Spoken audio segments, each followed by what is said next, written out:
Hello, hi, welcome to Viraja TV. Odisha confirmed 7 more COVID fatalities.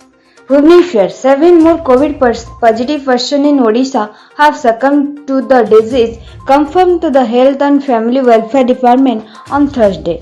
Detail of the case confirmed as death due to COVID-19 after due complication of the death audit process at the under.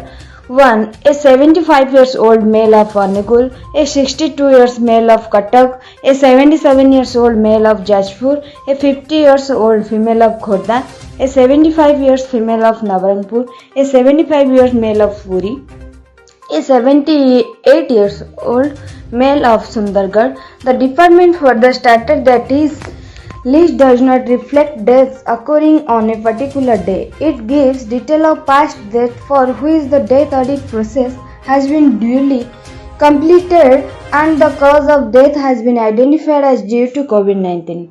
Thank you.